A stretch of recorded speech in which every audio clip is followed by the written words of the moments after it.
The worst betrayals always come from those closest to you. I learned that lesson the hard way when I caught my best friend stealing my dreams right from under my nose. My name is Hannah, and I've spent the last 3 years perfecting an eco-friendly cosmetics line that would revolutionize the beauty industry. Every night, I'd stay up late in my tiny apartment kitchen, experimenting with natural ingredients and sustainable packaging designs. My sister Yara thought I was crazy, but this wasn't just about making makeup. It was about creating something that could change the world. "You're really onto something here," Emma said one evening, watching me test a new lipstick formula. She'd been my best friend since college, and I trusted her completely. "The way you've incorporated those biodegradable elements is brilliant," I smiled, remembering all the late-night brainstorming sessions we'd shared. "Want to try it?" I handed her the sample, watching her apply it carefully. "The texture is perfect," she marveled, checking herself in the mirror. "When are you planning to pitch to investors?" "Next month," I said, organizing my notes. "I've got a meeting with Gerard Price. He's known for backing sustainable startups." Emma's eyes lit up. "The Gerard Price? Hannah, that's huge." I shared everything with her, my formulas, my business plan, even my fears. That's what best friends do, right? Wrong. 2 weeks later, I was grabbing coffee at our usual spot when I heard Emma's voice from around the corner. I was about to call out to her when something made me stop. "Yes, Mr. Price, I'd love to meet tomorrow," she was saying. "I think you'll be very interested in my eco-friendly cosmetics concept. The formulas are completely unique." My coffee cup slipped from my hand, splashing hot liquid across the floor. A barista rushed over with a cloth, but I barely noticed. My ears were ringing. "The packaging is biodegradable," Emma continued, "and I've already done extensive testing. My testing, my packaging, my dream." "Everything okay?" Steve, one of my part-time employees, appeared beside me. He must have noticed my face drain of color. "No," I whispered, my hands shaking. "Everything is not okay." I watched Emma end her call, straightening her designer blazer, the one I'd helped her pick out last month. She hadn't seen me yet, and I found myself ducking behind a display of coffee beans, feeling sick to my stomach. "Hannah?" Steve touched my shoulder gently. "What's wrong?" I turned to him, my voice barely audible. "I think my best friend just stole my entire business." I spent the next week in a daze, obsessively refreshing Emma's social media. Each post felt like a knife twisting deeper into my back. There she was, posing with potential investors, sharing sneak peeks of packaging that looked suspiciously like my prototypes. "You need to confront her," Yara insisted, pacing around my kitchen. "This is literally theft." I shook my head, still struggling to process it all. I shared everything with her voluntarily. I never made her sign anything. "Because she was your best friend." Yara slammed her hand on the counter. "That makes it worse, not better." My phone buzzed. A text from Steve. "You need to see this." Attached was a press release announcement. My hands trembled as I read it aloud to Yara. "Innovative eco-beauty startup secures major investment. Join Emma Matthews and Gerard Price for an exclusive press conference next Friday." "That's it," Yara grabbed her car keys. "We're going to her office, now." But when we arrived at Emma's sleek downtown workspace, her assistant blocked our path. "Miss Matthews is in a meeting with Mr. Price. She can't be disturbed." Through the glass walls, I could see them laughing together, spreading documents across a conference table. My documents, my research. "Emma," I called out, my voice cracking. "We need to talk." She looked up, and for a split second I saw panic flash across her face. But she quickly recovered, plastering on her signature smile as she opened the door. "Hannah, what a surprise." She turned to Gerard. "This is my old friend I was telling you about. She's been so supportive of my vision." My vision. The audacity made my blood boil. "Your vision?" I stepped forward. "Those are my formulas, Emma, my designs, my entire concept." Gerard looked between us, frowning. Emma assured me this was her original work. "Of course it is," Emma laughed. but there was an edge to it. Hannah and I used to brainstorm together, but this final concept is all mine. I have all the documentation right here. She gestured to the papers on the table.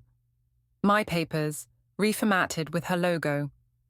You're going to regret this, I whispered, fighting back tears. Security, Emma called out calmly. Please escort my friend out. She's clearly upset and not thinking clearly. As two guards led me toward the elevator, I heard Gerard ask, Everything okay? Just fine, Emma replied smoothly. Now, about that press conference. The doors closed on her words, and I leaned against the elevator wall, my mind racing. If Emma wanted a war, she was going to get one.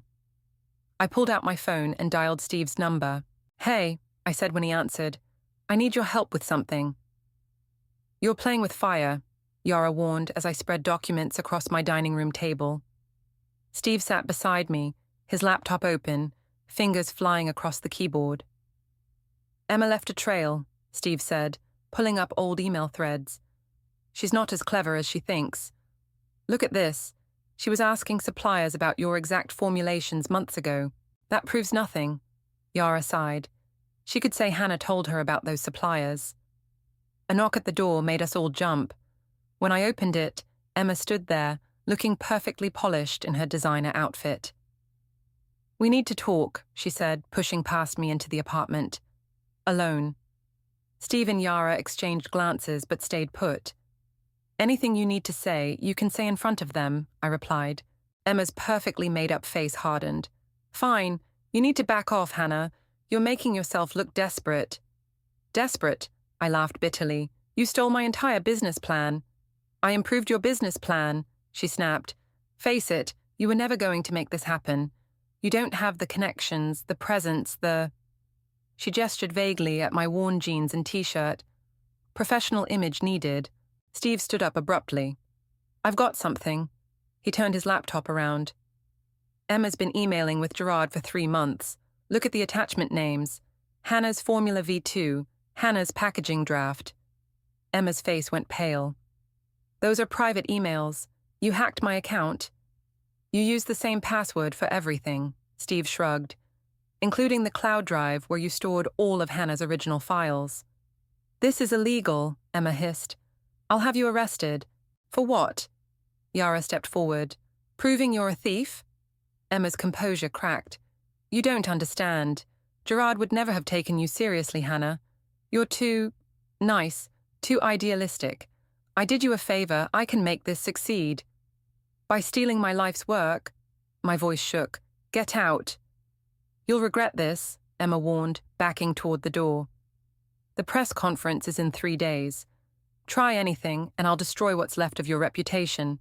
After she left, Yara hugged me tight. What are you going to do? I picked up my phone, scrolling through contacts until I found the number I needed. Remember Denise, the journalist who covered that sustainable fashion expo last year? Steve grinned. The one known for exposing corporate fraud? Exactly. I hit dial, my heart pounding. Hi, Denise. It's Hannah. I have a story you might be interested in. The line crackled with interest. I'm listening. Denise's office smelled like coffee and determination. She leaned forward, recorder running, as Steve pulled up file after file on his laptop. These timestamps are damning, she muttered, scribbling notes. And you have the original formulation documents? Everything, I confirmed. Date stamped, with my digital signatures. Her phone buzzed. Interesting, she said, showing me the screen. My source at Gerard's company says Emma's been acting strange. Apparently, she's rushing to change some of the formulations before the press conference. She can't replicate my work, I explained. The sustainable ingredients I used took years to perfect. Steve's laptop chimed. Hannah, you need to see this. It was an email from one of my suppliers. Miss Matthews insisted the order was authorized by you. We've already shipped the first batch. She's using my supplier connections. I grabbed my phone, dialing frantically. Hello, this is Hannah. I need you to stop that order immediately. Too late, the supplier replied. It shipped this morning. Is there a problem? Denise was already typing. This is getting better by the minute. corporate espionage, identity fraud. Wait, Steve interrupted, pointing at his screen. Look at this video file. It was security footage from my lab, dated 3 months ago. Emma was there after hours, photographing my notebooks, downloading files from my computer. I trusted her with the security code, I whispered. She was my best friend. She was recording your meetings too. Steve clicked through more files. Listen. Emma's voice filled the room. Just keep sharing everything, Hannah. We're in this together, remember? My own trusting voice replied. Of course. I couldn't do this without you. Denise's eyes lit up. This is exactly what we need. But we have to move fast. The press conference is tomorrow.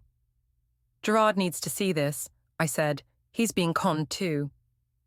Already on it, Denise picked up her phone. Gerard, it's Denise Watson. We need to meet, now. An hour later, we sat in Gerard's plush office, watching his face darken as we presented our evidence. I've invested considerable money, he began. In a fraud, Denise cut in. How will your shareholders feel about that? Gerard loosened his tie. What do you want? Stop the press conference, I said firmly, and transfer all rights back to me, where they belong. And if I don't? Denise smiled, holding up her recorder. Then I run the story, complete with evidence of how your company failed to verify intellectual property rights. Gerard reached for his phone. Emma, get up here, now. I caught Denise's eye and nodded. The trap was set. Emma strutted into Gerard's office like she owned it, but her confidence faltered when she saw us all waiting. Her perfect smile cracked at the edges. What's going on? She asked, clutching her designer handbag like a shield. Gerard didn't look up from the evidence spread across his desk. Sit down, Emma. Whatever Hannah told you, she's lying, Emma started, but Gerard cut her off by playing the security footage. Her face drained of color as she watched herself rifling through my files after hours. The timestamp was clear as day. Care to explain? Gerard's voice was ice cold. I was helping Hannah organize, Emma stammered. We were partners. Partners? Denise raised an eyebrow, hitting play on another recording. Emma's voice filled the room. Once I get Gerard's investment, I'll phase Hannah out completely. She's too naive to stop me. That's taken out of context. Emma jumped up, her chair scraping against the floor. You don't understand the pressure I was under. The pressure to steal? I stood too, finally finding my voice. To betray your best friend? You weren't doing anything with it, she screamed, mascara starting to run.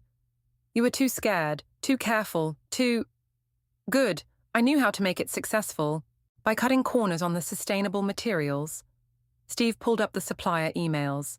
By rushing production without proper testing. Gerard's face turned stormy. You assured me all safety protocols were followed. They were, Emma's voice rose hysterically. Just with some modifications. Modifications that completely undermine the eco-friendly premise, I added quietly. The whole point of the project. Denise's phone buzzed. She glanced at it and smiled. My team just confirmed the lab results from the rushed production samples. The sustainable packaging contains banned plastics. Want to explain that, Emma? Emma collapsed back into her chair, tears now flowing freely. I can fix this. Gerard, please. Give me a chance to destroy my reputation. Gerard stood up, straightening his tie. I think not. The press conference is cancelled. My lawyers will be in touch about recouping my investment. You can't do this. Emma grabbed her bag, backing toward the door. I'll tell everyone you knew, that you encouraged me. With what proof? Denise held up her recorder. Unlike you, Emma, we document everything. Emma turned to me, her mascara-stained face almost unrecognizable. Hannah, please, we can work something out. I shook my head. You should have thought of that before you stole my dream. She fled the office in tears, leaving behind only the echo of her heels and the lingering scent of betrayal. Gerard turned to me. So, Hannah, about that original business proposal of yours.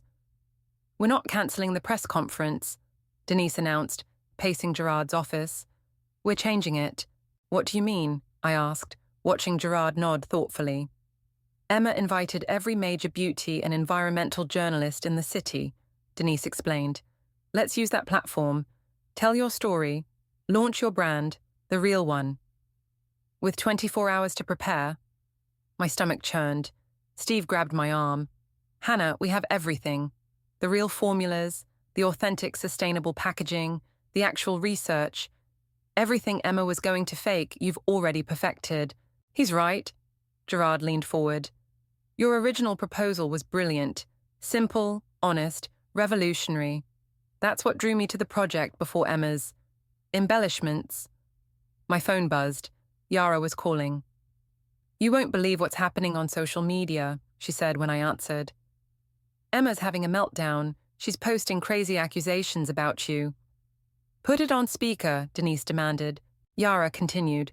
She's claiming you stole her idea, that you're trying to sabotage her launch. People are starting to ask questions. Perfect, Denise grinned. She's creating buzz for tomorrow. Now we just need to prepare your presentation. The next hours passed in a blur.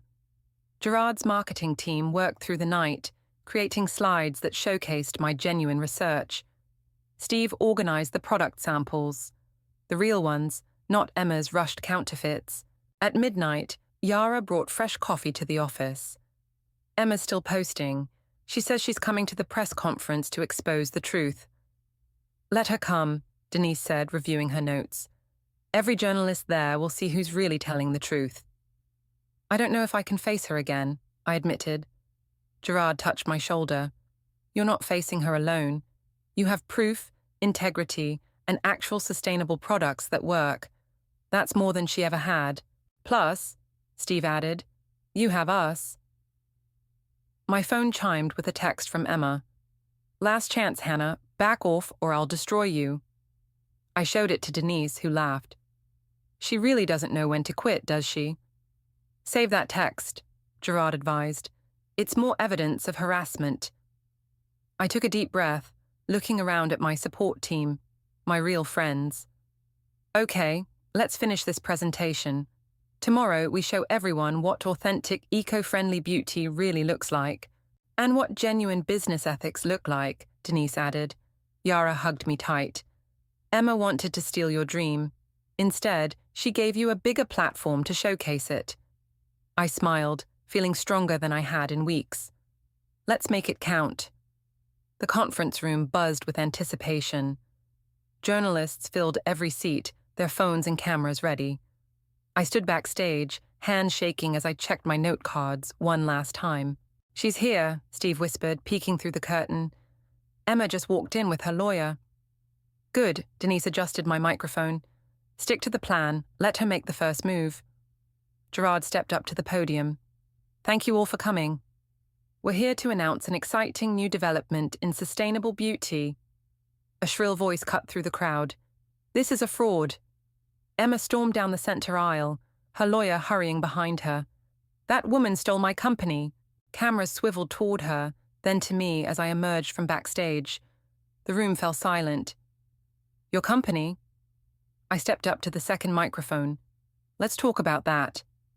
Steve dimmed the lights, and the presentation screen flickered to life. There was my original lab footage, dated 18 months ago, showing me developing the formulas. Next came the time-stamped documentation, the patent applications, the supplier agreements, all bearing my name. These are my original designs, I explained calmly, created long before Emma Matthews had any involvement. She's lying. Emma lunged toward the podium, but security blocked her path. We developed this together. Did we? I nodded to Steve, who played the security footage of Emma secretly copying my files. The crowd gasped. Emma's lawyer tugged her sleeve, whispering urgently, but she shook him off. Fine, she screamed. You did the research, but I made it marketable. I made it sexy. Show them the sales projections, Hannah. Show them how boring and small-scale your vision was. I smiled, clicking to the next slide. You mean these projections? The ones showing how sustainable beauty can be both ethical and profitable? The ones Gerard Price is now backing? Emma's face went from red to white. Gerard, I prefer investing in authentic innovation. Gerard stepped forward. Not stolen ideas and rushed production with banned materials. Denise stood up in the crowd. Miss Matthews, would you care to comment on the lab results showing your eco-friendly packaging contained prohibited plastics? The room erupted with questions. Journalists shouted over each other, cameras flashed, and Emma stood frozen in the chaos. "This isn't over," she hissed, but her lawyer was already pulling her toward the exit. I took a deep breath and faced the crowd. "Now, let me show you what real sustainable beauty looks like. No shortcuts, no compromises, just pure, ethical innovation." As I launched into my presentation, I caught Yara's eye in the audience. She was crying and smiling at the same time, giving me a thumbs up. This was my moment, and I was ready. "And that concludes our first successful quarter," I announced, closing my laptop as the boardroom erupted in applause. Our sustainable beauty line had exceeded every projection. Steve nudged my arm. "Check your phone. Someone posted about Emma." The article headline made me catch my breath. Former beauty startup founder faces legal consequences for corporate espionage. "Don't give her any more of your energy," Yara said, taking my phone away. "Look around instead." She was right. The office buzzed with activity. Our team had grown from just Steve to 30 passionate employees. Through the glass walls, I could see the lab where we continued developing new eco-friendly formulas, and the marketing department where genuine success stories from satisfied customers covered the walls. "Hannah," my assistant poked her head in. "Denise is here for the interview." Denise hugged me as she entered. "Ready to tell your story? People are desperate to know how you turned corporate theft into a triumph." "Actually," I smiled, "I want to talk about the future instead. We're launching a mentorship program for ethical entrepreneurs." "Converting your nightmare into someone else's dream?" Denise raised an eyebrow. "That's a great angle." Gerard walked in, carrying a stack of papers. "The contract for the European expansion is ready, and you'll never guess who applied for a position in their marketing department." "Emma?" I shook my head. "She's got nerve." "Don't worry," Steve grinned. "Her application went straight to the shredder." "You know what's funny?" I said, looking out at my thriving company. "She thought stealing my idea would make her successful, but she stole the wrong thing." "What do you mean?" Yara asked. "She took the formulas, the designs, the business plan, but she couldn't steal what really mattered. The passion, the integrity, the commitment to actually making a difference." "Speaking of making a difference," Gerard interrupted, "the Environmental Business Awards called. You're nominated for Innovative Startup of the Year." My phone buzzed with a text from Emma. "Congratulations, you won. I'm sorry." "Are you going to respond?" Yara asked, reading over my shoulder. I deleted the message. "No need. Success is the best response." "To success." Steve raised his coffee cup and everyone joined in the toast. Looking around at my real friends, my honest success, and the genuine impact we were making, I felt nothing but gratitude. Emma's betrayal had hurt deeply, but it had also pushed me to fight harder for my dreams, to prove that doing things the right way could work.